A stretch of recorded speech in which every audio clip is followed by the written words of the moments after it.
Good evening, students. Welcome to Soft Skills Academy. बेटा today we will discuss about the another video of trigonometry. तो बेटा हमने पिछली video में क्या देखा था कि ट्रिग्नोमेट्री कहाँ यूज होती है, इसका नेम कहाँ से आया, इवन इसकी ज़रूरत क्या पड़ी और उसकी 6 जो रेशियोज था उसके बारे में हमने पढ़ा था थोड़ा बहुत, और उसके कहने का मतलब वो फुल फॉर्म्स थी उस रेशियो की और क्या मीनिंग था और क्या आपस में वो 6 रेशियो इंटरलिंक करते थी वो पढ़ा था. तो बेटा हम आगे इस टॉपिक को कंटिन्यू करते हैं. तो बेटा आप देखो, मैंने आपको पिछली वीडियो में भी कहा था कि ट्रिग्नोमेट्री राइट एंगल ट्रायंगल पर लगती है,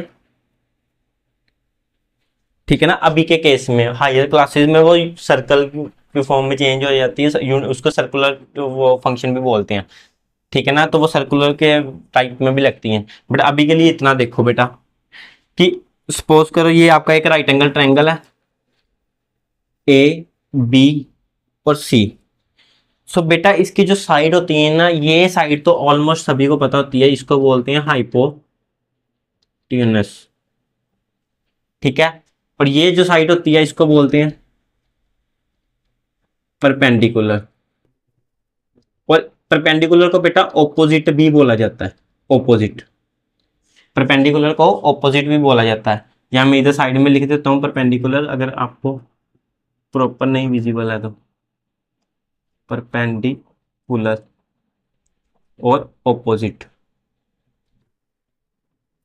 ठीक है.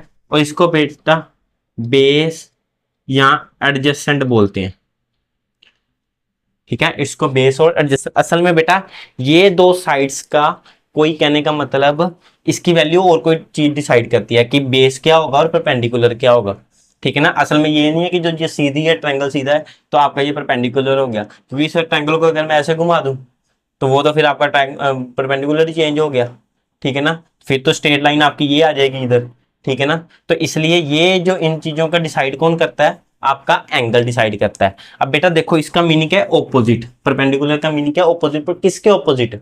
ये बेटा होता है आपके एंगल के ऑपोजिट. तो अगर एंगल आपने इधर ड्रॉ किया तो इसका ऑपोजिट क्या है, ये. तो आपका परपेंडिकुलर क्या हो जाएगा, सीधी ये वाली साइड आ जाएगी. बट अगर आपने ट्रायंगल इधर ड्रॉ किया होता तो इसका ऑपोजिट क्या होता है, ये. तो फिर आपके परपेंडिकुलर साइड क्या आ जाती, ये नीचे वाली साइड आ जाती, ठीक है बेटा. तो आपका जो परपेंडिकुलर और बेस है असल में कौन डिसाइड करता है, ये एंगल करता है, ठीक है ना. तो काफी बच्चे क्या करते हैं 10th में एंगल निकालने में गलती कर देते हैं. उन्होंने दिया होता है एंगल साइन ए से, तो वो गलती से नॉर्मल हमें आदत होती है इधर से करने की, तो वो इधर से कर लेते तो आपका सम गलत हो जाएगा क्योंकि आपने परपेंडिकुलर ही गलत ले लिया, ठीक है ना. अब बेटा देखो ऑपोजिट का मतलब तो सिंपल ही आपको पता ही है कि एंगल के ऑपोजिट हो गया, ठीक है ना. एडजेसेंट का मतलब कईयों को नहीं पता होगा, एडजेसेंट का मतलब होता है साथ वाला. तो ये भी किसके साथ वाला, एंगल के साथ वाला. अब एंगल के साथ बेटा दो ही साइड्स लगती हैं, एक है हाइपोटेनस. तो हाइपोटेनस बेटा ये सभी को पता होता है, ये हाइपोटेनस है, प्रॉब्लम तो इन दोनों में पड़ेगी, ठीक है ना. तो इसके साथ तो दूसरी एक ही साइड आएगी, तो वो क्या हो गया आपके एडजेसेंट, या इसको बेस भी बोला जाता है. तो इसको बेटा बेस भी बोला जाता है. तो बेटा ये जो आपकी वो 3 रेशियोज थी ना, आपकी जो 6 रेशियोज थी वो ऐसे वर्क करती हैं इनमें, ठीक है ना. अब वो मैं आपको बताता हूँ कि क्या होता है कि आपका बेटा होता है जो साइन होता है ना,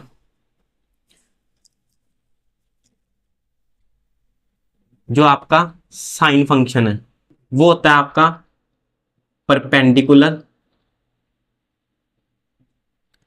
अपॉन हाइपोटेन्यूस, ठीक है. ये साइन थीटा की वैल्यू होती है.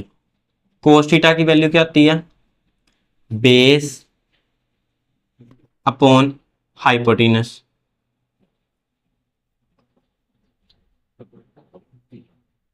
एंड tan की वैल्यू क्या होती है आपकी परपेंडिकुलर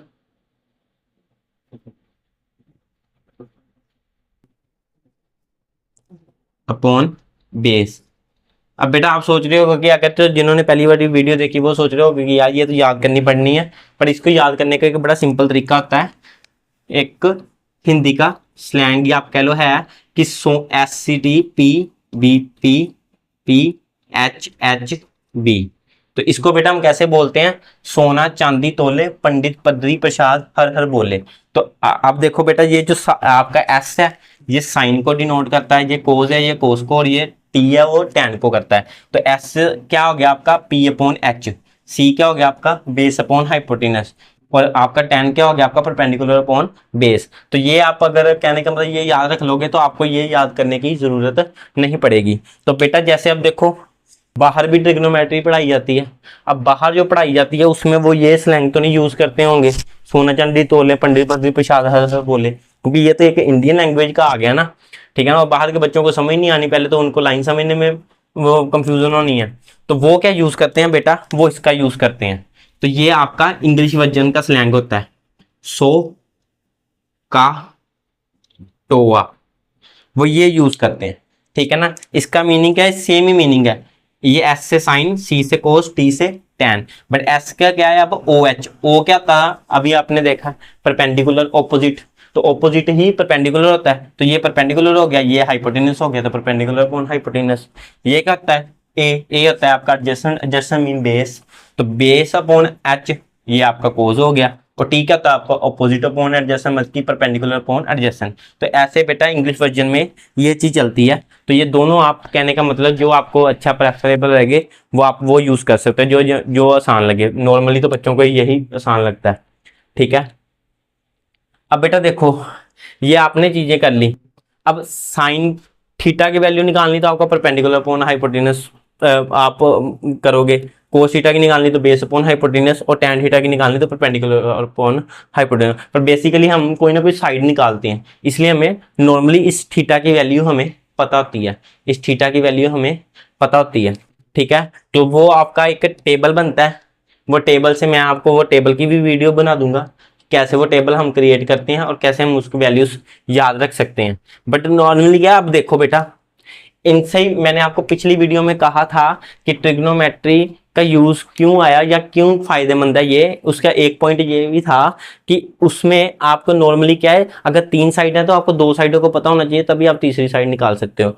बट इसमें क्या है, आपको सिर्फ अगर एक साइड और एक एंगल पता होगा तो आप वो हर चीज निकाल लोगे, इसकी तीनों साइडें निकाल सकते हैं। अब सपोज करो हमें परपेंडिकुलर चाहिए, सपोज करो हमें क्या चाहिए, परपेंडिकुलर चाहिए, ठीक है। अब परपेंडिकुलर चाहिए और हमें इसकी लेंथ नहीं पता, ठीक है ना, और हमें ये पता है कि ये आपकी कुछ है 10, सपोज करो ये आपको एक दी हुई है वैल्यू 10 है, तो आप एक ही साइड दी हुई है, बाकी साइडें तो हमें दी नहीं हुई, तो अब आपने ये निकालना है। तो बेटा सिंपल सी बात है, आपने क्या करना होता है, इन तीनों में से फॉर्मूला, और आपको एक एंगल दिया होगा। अब इधर सपोज करो इस केस में एंगल दे दिया आपको 30 डिग्री, इस केस में आपको एंगल क्या दे दिया 30 डिग्री। अब आप देखोगे कि मुझे एंगल तो दिया हुआ है, एंगल आप किसी में भी भर सकते हो, साइन कोस टैन, इवन उनमें भी कोट को सीकेंट में भरते हैं, नॉर्मली हम इन तीनों में भरते हैं, ठीक है, क्योंकि वो उल्टे ही होते हैं। बस साइन का जैसे कुछ सीकेंट होता था ना, तो वो क्या हो जाएगा आपका कोसीकेंट, अगर हम कोसीकेंट लिखें या पहले कोट का लिखें तो कोट इसका इनवर्स होता था, ऑपोजिट होता था, तो वो क्या हो जाएगा आपका बेस अपॉन परपेंडिकुलर। उसके बाद आ गया आपका सीकेंट, सीकेंट होता था कोस का ऑपोजिट, तो वो क्या हो गया आपका हाइपोटेनस अपॉन बेस, और कोसेकेंट होता था साइन का ऑपोजिट, ठीक है, तो साइन का ऑपोजिट होता था, तो ये क्या आ गया आपका हाइपोटेनस अपॉन परपेंडिकुलर। तो नॉर्मल आप ये भी यूज कर लेते हैं, बट नॉर्मली हम इसी से ही निकाल लेते हैं, ठीक है ना। अब बेटा देखो आपको हाइपोटेनस की वैल्यू पता है, ठीक है ना, और आपको एक एंगल पता है, आपने निकालना क्या परपेंडिकुलर, तो आप इनमें से कंफ्यूज नहीं होगे कि अब कि कौन से फॉर्मूले लगाने हैं, ठीक है ना। आपने देखना क्या कि हमें निकालना क्या है और पता क्या है, हमने निकालना क्या है और पता क्या है। जिस फॉर्मूले में वो दोनों चीजें आ रही होंगी आपने वो फॉर्मूले लिखना है। जैसे हमने निकालना हमें पता क्या हाइपोटेनस, निकालना क्या परपेंडिकुलर, बस पी एच याद रखो। पी एच देख लो किस में आ रहा है, आपके पी एच साइन में आ रहा है, ठीक है ना। कोई भी ये तीनों साइडों में से ही घूमेगा ना, कोई भी फंक्शन घूमेगा, तो हमें सपोज करो बेस पता होगा परपेंडिकुलर निकालना, तो बी और पी चाहिए, तो बी और पी इसमें आ रहा होगा 10 में, ठीक है ना। हाई बी और एच चाहिए, तो बी और एच कोस में आ रहा होगा, तो घूम के यही 3 चीजें बनेगी। तो आपने इसमें नहीं देखना कि हम टैन लगाएं, कोस लगाएं या साइन लगाएं, आपने सिर्फ ये देखना है कि हमें चाहिए क्या और हमने निकालना क्या है। अब हमें चाहिए परपेंडिकुलर, ठीक है ना, है क्या हमारे पास हाइपोटेनस, तो हम कौन सा फॉर्मूला लगाएंगे, सिंपल साइन वाला फॉर्मूला लगाएंगे। तो अब बेटा हम लगा के देखते हैं, देखो तो साइन की वैल्यू क्या भर देंगे 30 डिग्री, ये आपको मैं नेक्स्ट वीडियो में भी समझाऊंगा कि कैसे टेबल क्रिएट करते हैं, कैसे इनकी वैल्यू का पता चलता है। बट अभी के लिए मान लो कि साइन 30 डिग्री की वैल्यू थी आपकी हाफ होती है, तो वो मान लो। तो अब हम लिखेंगे बेटा ये P अपॉन B है, तो P की वैल्यू क्या भरेंगे हम, P हमें पता नहीं है तो इसको P रहने दो, या AB लिख लो, AB लिख लिया करो। अब हमें क्या है, हाइपोटेनस की वैल्यू पता है, तो हाइपोटेनस क्या है हमारा 10, और साइन थीटा 30 कितना होता है, हाफ, तो ये बेटा लिख लिया। तो सिंपल है, अब P की वैल्यू आप निकाल सकते हो, तो P की वैल्यू क्या आ जाएगी 1/2 इंटू 10, 2 10 का 5, तो ये कितनी आ गई 5 मीटर या सेंटीमीटर, सेंटीमीटर तो नहीं होती, नॉर्मली हम बिल्डिंग्स का ही निकालते हैं, तो ये मीटर में ही आती है वैल्यू। तो ये कोई भी आप जो भी यूनिट होगा आप उस हिसाब से लिख लोगे। तो यहाँ आपकी ये क्या बन गया, आपका 5 साइड बन गई। क्लियर है बेटा। तो इससे आप देखो आपको बेस की जरूरत नहीं पड़ी और इतना सिंपल तरीका था, आपने साथ में निकाल ली। सिर्फ आपको इसकी नॉलेज होनी चाहिए एक बस, ये सोना चांदी तोले पंडी पदरी प्रसाद हर हर बोले। अगर आपकी इसको नॉलेज है आप ये क्रिएट कर लोगे, अगर ये क्रिएट कर लोगे तो ये तो निकाल ही दोगे। अब बेटा बच्चे गलती कहाँ करते हैं, गलती यहाँ करते हैं कि उनको एंगल बोला होता है ए से, ठीक है ना, तो वो ए एंगल ए बोला तब वो गलती से यहाँ ड्रॉ कर देते हैं, ठीक है ना, सी में। तो अब ए के हिसाब से परपेंडिकुलर बनना चाहिए था आपका ये, ठीक है ना। तो वो चीज कहने का मतलब गड़बड़ी कहीं सम्स में हो जाती है, ठीक है ना, तो उसका ध्यान रखना आप कि वो आपका उस हिसाब से तो नहीं कहीं गलत हो जाएगा सम, ठीक है ना। तो बेटा आज के वीडियो में बस इतना ही रहने देते हैं, छोटी सी वीडियो बनाते हैं। बाकी अगली वीडियो में मैं आपको टेबल बनाना सिखाऊंगा कि टेबल कैसे बनाते हैं। तो आई होप आपको आज की वीडियो अच्छी लगी होगी।